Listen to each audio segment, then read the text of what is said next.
Hello दोस्तों, मेरा नाम रोहित और स्वागत है आपके अपने यूट्यूब चैनल बिजनेस सेंटर पे। तो आज की इस वीडियो में आपको बताने वाले हैं जो हमारा semester 2 CC6 global citizenship education का जो हमारा एग्जाम होने वाला है उसका इंपॉर्टेंट क्वेश्चन बताएंगे।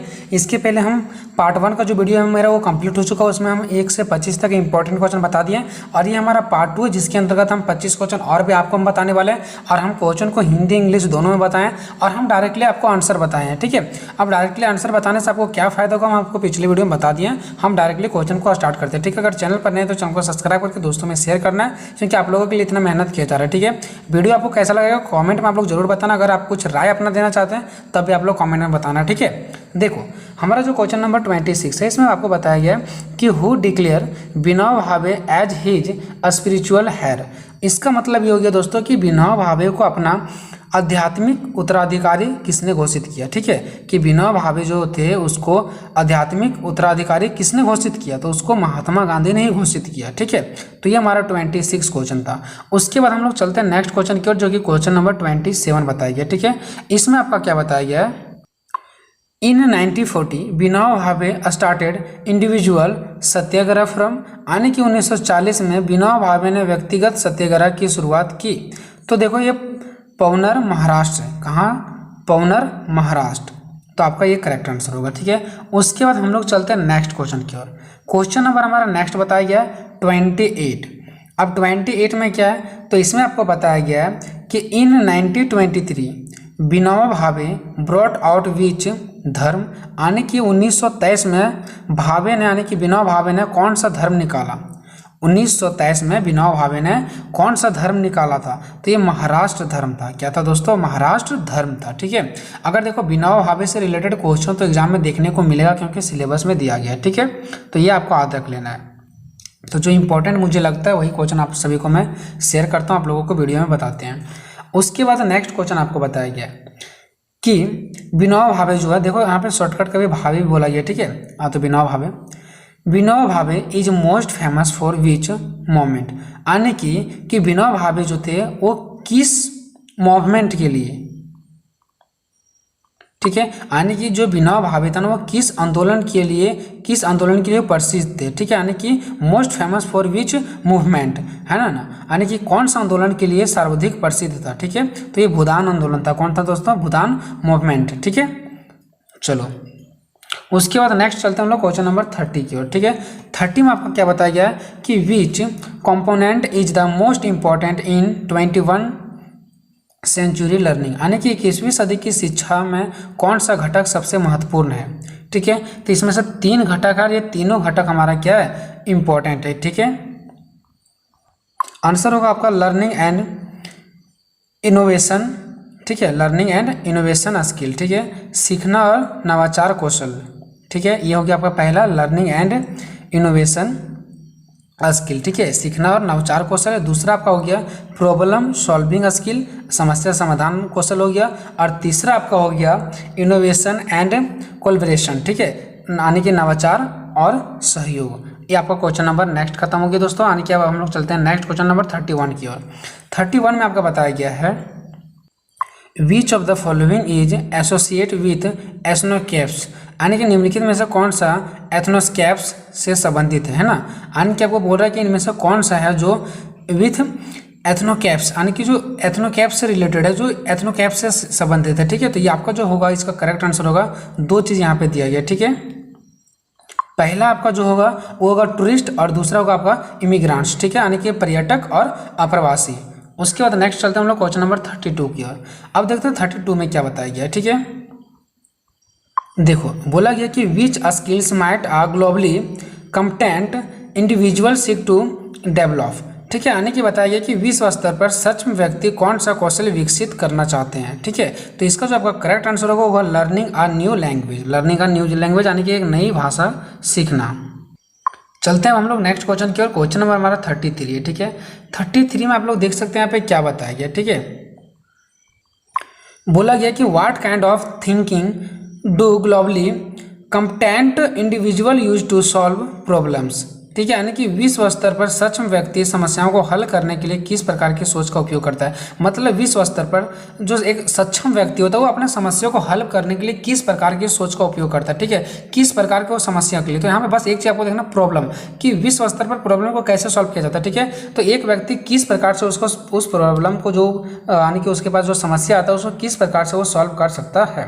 तो ठीक है, तो इसका जो आपका आंसर होगा आपका critical and comparative thinking skill. ठीक है, यानी कि आलोचनात्मक और तुलनात्मक सोच कौशल। ठीक है, उसके बाद हम लोग नेक्स्ट क्वेश्चन की ओर चलते हैं। ठीक है, 34 में बताया गया है कि cultural globalisation occurs thanks to, यानी कि सांस्कृतिक वैश्वीकरण इसके कारण होता है। तो मीडिया का हो गया, मूवीज हो गया, फिल्में, ईटीसी, मतलब हमारा जो संस्कृति है उसको जो हम लोगों को पता चलता है, संस्कृति को बढ़ावा कैसे मिलता है, जो हमारा संस्कृति को उसका बढ़ावा कैसे होता है, यानी संस्कृति का संस्कृतिकरण कैसे होता है। ठीक है, तो मीडिया के माध्यम से, मूवीज के माध्यम से हो सकता है, न्यूज़पेपर भी आपको ऑप्शन में देखने को मिल सकता है। ठीक है, तो आपको ध्यान रखना है cultural globalisation occurs thanks to, यानी कि इसका होगा मीडिया, मूवीज, ईटीसी होगा। ठीक है, उसके बाद नेक्स्ट क्वेश्चन की ओर हम लोग चलेंगे। अगर आपको कोई दिक्कत हो रहा होगा समझने में, किसी भी प्रकार का कोई दिक्कत, तो कमेंट में जरूर करना, हम लोग कमेंट जरूर देखते हैं। ठीक है, क्वेश्चन नंबर नेक्स्ट आपको क्या बताया गया कि व्हाट इज ग्लोबलाइजेशन, यानी वैश्वीकरण क्या है। ठीक है, वैश्वीकरण क्या है। तो इसमें जो आपका करेक्ट आंसर होगा वो होगा आपका the integration of international markets, politics and culture. मतलब आपका क्या हो गया, अंतर्राष्ट्रीय बाजारों, राजनीति और संस्कृति का एकीकरण। मतलब अंतर्राष्ट्रीय बाजार जो हमारे देश के बाहर सभी देशों के बीच में जो बाजार बना हुआ है वो उसके, और जो हमारे देश से दूसरे देश में बाजार बना हुआ है वो हमारे देश से दूसरे देश के बीच में जो राजनीतिक है, संस्कृति, उसका एकीकरण, मतलब एक होना। हर एक देश के विभिन्न अलग अलग देशों के बाजार नीति, राजनीति, संस्कृति एक होना ही हमारा क्या कहलाता है, ग्लोबलाइजेशन कहलाता है। ठीक है, तो आप लोग को समझ में आ गया, इसका आंसर क्या होगा, the integration of international markets, politics and culture. उसके बाद नेक्स्ट क्वेश्चन हम लोग चलते हैं। इसमें हमको बताया गया 36 में, एन एक्टिव ग्लोबल सिटीजन, मतलब एक सक्रिय वैश्विक नागरिक। एक जो सक्रिय वैश्विक नागरिक होते हैं, जो एक एक्टिव ग्लोबल सिटीजन होते हैं, उनका क्या कार्य होता है। तो देखो यहाँ पे क्या बताइए कि tax responsibility for their action, मतलब वो क्या होता है, वो अपने कार्य के प्रति उसे जिम्मेवारी होना चाहिए, उनके अपने कार्य के प्रति क्या लेना चाहिए, रिस्पॉन्सिबिलिटी लेना चाहिए। ठीक है, तो अपने कार्यों की जिम्मेवारी लेता है, ये आपका है लेता है, यानी कि एक सक्रिय वैश्विक नागरिक अपने कार्यों का क्या लेता है, जिम्मेवारी लेता है, रिस्पॉन्सिबिलिटी लेता है। उसके बाद चलते हैं हम लोग क्वेश्चन नंबर नेक्स्ट 37 की ओर। ठीक है, इस 37 में क्या बताया गया, इस क्वेश्चन में आपको बताया गया है कि from which year world started to celebrate, यानी कि जो हमारा वर्ल्ड में कब से स्टार्टेड किया गया सेलिब्रेट करने के लिए क्या चीज़, तो इंटरनेशनल टॉलरेंस डे है ना, इंटरनेशनल टॉलरेंस डे, मतलब कब से स्टार्टेड किया गया है, इंटरनेशनल टॉलरेंस डे। ठीक है, टॉलरेंस डे। तो ये किस वर्ष से विश्व ने अंतर्राष्ट्रीय सहिष्णुता दिवस मनाना शुरू किया, मतलब किस वर्ष से अंतर्राष्ट्रीय सहिष्णुता दिवस मनाना शुरू किया, तो 16 नवंबर 1996, यानी कि 16 नवंबर 1996 से ही हमारा ये जो हमारा है सहिष्णुता दिवस मनाना शुरू किया गया। ध्यान रखना, टॉलरेंस डे यानी कि सहिष्णुता दिवस। ठीक है, नेक्स्ट चलते हैं हम लोग क्वेश्चन नंबर 38 की ओर। ठीक है, 38 में क्या बताया गया, देखो इसमें आपको ये क्वेश्चन इंपॉर्टेंट और यहाँ से आपको बहुत कुछ सीखने को मिलेगा। ठीक है, यहाँ इसमें क्या बताया गया है कि international law and custom separate migrant from, मतलब क्या कि अंतर्राष्ट्रीय कानून और जो रीति रिवाज प्रवासियों को अलग करते हैं, प्रवासियों को क्या करते हैं, अलग करते हैं। तो इसका जो आपका करेक्ट आंसर होगा दोस्तों, ये होगा आपका रिफ्यूजीज। ठीक है, क्या होगा आपका, रेफ्यूजीज, यानी कि होता है शरणार्थी। अब ये बहुत इंपॉर्टेंट वर्ड है, रेफ्यूजीज। रेफ्यूजीज का मतलब होता है शरणार्थी, जो एक देश को छोड़ करके दूसरे देश में बस जाते हैं। तो इससे रिलेटेड आपको बहुत सारा क्वेश्चन पूछा जाएगा। ठीक है, तो जहां भी आपको बोलेगा रेफ्यूजीज मतलब होता है शरणार्थी, मतलब जो एक जगह से दूसरी जगह छोड़ के चले जाते हैं। ठीक है, उसके बाद नेक्स्ट मेरा क्वेश्चन है 39। ठीक है, 39 नंबर। इसमें बताया गया है कि as of mid 2020 which country hosted the largest number of refugees, मतलब 2020 के मध्य तक किस देश ने शरणार्थियों की सबसे बड़ी संख्या की मेजबानी की है। शरणार्थी मतलब जो एक देश से दूसरी जगह चल गए, तो 2020 के मध्य में किस देशों ने शरणार्थी की सबसे बड़ी संख्या की मेजबानी की है, तो यानी कि कौन सा हमारा तुर्की है। कौन सा हमारा दोस्तों, तुर्की है। ठीक है, ध्यान रखना आप लोग। ठीक है, उसके बाद हम लोग नेक्स्ट क्वेश्चन की ओर चलते हैं। ठीक है, नेक्स्ट क्वेश्चन आपको क्या बताया गया है कि वन विच डेट, यानी कौन सा डेट को world refuge day is celebrate, यानी कि कौन सा दिन को रिफ्यूज डे मनाया जाता है, ठीक है, रिफ्यूज डे मनाया जाता है। तो ये विश्व शरणार्थी दिवस किस तारीख को मनाया जाता है, ठीक है, तो 20 जून को मनाया जाता है। आप लोग ध्यान देना 20 जून को, ठीक है। तो ये सब जो आपका डे है वो याद रखना, ये सभी पूछा जाएगा, ठीक है, कि रिफ्यूजी डे कब मनाया जाता है, ठीक है। तो शरणार्थी दिवस आपका 20 जून को मनाया जाता है।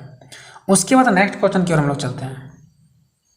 यहाँ पे क्या बताया गया दोस्तों कि नियरली 1 पर्सन इज फोर्सिबली, ठीक है, डिस्प्लेस्ड एवरी सेकेंड्स, मतलब कि नियरली 1 पर्सन यानी कि एक व्यक्ति को फोर्सिबली डिस्प्लेड एवरी सेकंड, मतलब प्रत्येक सेकंड में एक व्यक्ति को, जो यानी कि कितने सेकंड में एक व्यक्ति को विस्थापित किया जाता है, डिस्प्लेस्ड किया जाता है, मतलब वही शरणार्थी की जगह को उनका चेंज कर दिया जाता है, ठीक है। तो प्रत्येक 2 सेकंड में लगभग एक व्यक्ति को जबरन विस्थापित किया जाता है। तो ध्यान देना, जब भी आपका क्वेश्चन आ जाए नियरली 1 पर्सन यानी कि एक व्यक्ति को is forcibly displayed every seconds, ठीक है, मतलब कि क्या उसको डिस्प्लेड किया जा रहा है, यानी कि उसको चेंज किया जा रहा है। तो हर एक 2 सेकंड में, प्रत्येक 2 सेकंड में एक व्यक्ति को जबरन विस्थापित किया जाता है, ठीक है। नेक्स्ट क्वेश्चन हमारा है दोस्तों 42। Headquarter of United Nation High Commissioner for refugee is located in, ठीक है, यानी कि हेडक्वार्टर यानी कि शरणार्थियों के लिए संयुक्त राष्ट्र उच्चायुक्त का मुख्यालय स्थित है, यानी कि शरणार्थियों के लिए संयुक्त राष्ट्र का उच्चायुक्त का मुख्यालय है वहाँ पे कहाँ पे स्थित है, तो जेनेवा में स्थित है। कहाँ पे है दोस्तों, जेनेवा में, ठीक है। नेक्स्ट हमारा जो है क्वेश्चन नंबर 43 में क्या बताया गया कि the United Nation High Commissioner for Refugees won first, यानी कि it's first Nobel peace prize in, देखो मतलब कि शरणार्थियों के लिए संयुक्त राष्ट्र के उच्चायुक्त ने अपना पहला नोबेल शांति पुरस्कार जीता था। तो कब, यानी कि पहला नोबेल शांति पुरस्कार, पीस मतलब क्या होता है, पीस प्राइज मीन्स होता है आपका शांति, ठीक है। तो जब भी आपका पीस प्राइज का बारे में बताया जाएगा नोबेल शांति पुरस्कार, शांति, तो 1954 में, ठीक है, 1954 में, ये बात को आपको ध्यान रखना है, ठीक है। अब हम लोग चलते हैं नेक्स्ट क्वेश्चन की ओर 44 की ओर। तो देखते हैं कि 44 में क्या बताया गया, ठीक है। देखो इसमें बताया गया कि agency of United Nation which supports and protect refugees is known as, मतलब कि जो हमारा एजेंसी है यूनाइटेड नेशन का वो विच सपोर्ट, कौन सा supports and protect refugees is known as, मतलब संयुक्त राष्ट्र जो कि एजेंसी है ना, जो शरणार्थियों का समर्थन और सुरक्षा करती है, वो क्या कहलाती है, संयुक्त राष्ट्र की जो एजेंसी है जो शरणार्थियों को समर्थन करती है और सुरक्षा प्रदान करती है, वो क्या कहलाती है, तुम्हारा उसका नाम है UNHCR। क्या है दोस्तों, UNHCR, ठीक है। अब चलते हैं हम लोग नेक्स्ट क्वेश्चन की ओर। नेक्स्ट क्वेश्चन आपका क्या बताया गया है कि the United Nation High Commissioner for, आने की इसका मतलब हो गया, यहाँ पे और भी दिया गया, इस बस इतना ही क्वेश्चन नहीं, और भी है कि the United Nation High Commissioner for refugees was established, ठीक है, यानी कि संयुक्त राष्ट्र के शरणार्थियों के लिए उच्चायुक्त की स्थापना की गई थी, ठीक है। आने की आपको एक क्वेश्चन में पूरा बताया गया दोस्तों, United Nation High Commissioner for किसके लिए, रेफ्यूजीज वाज एस्टेब्लिश्ड इन, यानी संयुक्त राष्ट्र के शरणार्थियों के लिए उच्चायुक्त की स्थापना की गई थी। उच्चायुक्त का बोल रहा है, ठीक है, उच्चायुक्त मतलब हाई कमिश्नर वाला आपको ध्यान रखना है, हाई कमिश्नर वाला, ठीक है। तो ये 1950 में, 1950 में, कब दोस्तों, 1950 में। अब हम लोग चलते हैं क्वेश्चन नंबर 46 की ओर। 46 में आपका क्या बताया गया है कि who is the poet of the poem, who is the poet of the poem, कौन सा पोएम, तो रिफ्यूजी ब्लूज, ठीक है, रिफ्यूजी ब्लूज कविता के कवि कौन है, तो इसका है दोस्तों W.H. अडेन। कौन है, W.H. अडेन है, ठीक है। अब हम लोग चलते हैं नेक्स्ट 47 की ओर कि what do you mean by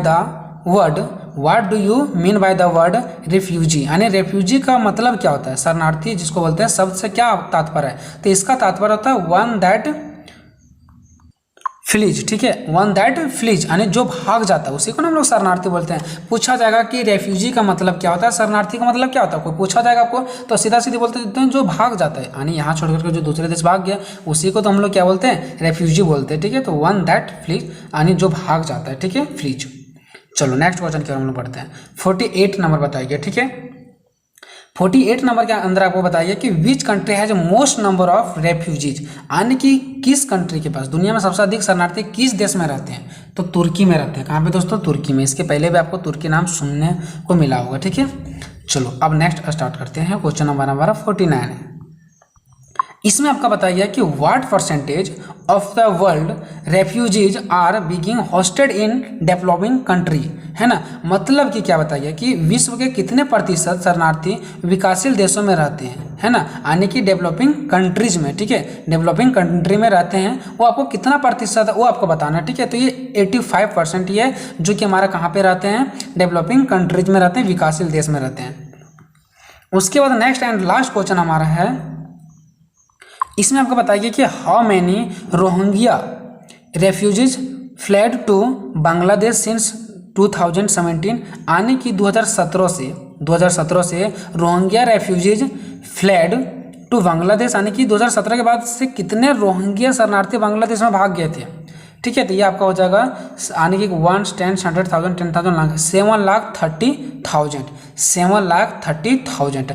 ये आपका 50 क्वेश्चन हो गया। वीडियो आपको कैसा लगा कमेंट में जरूर बताना। मिलेंगे नेक्स्ट वीडियो।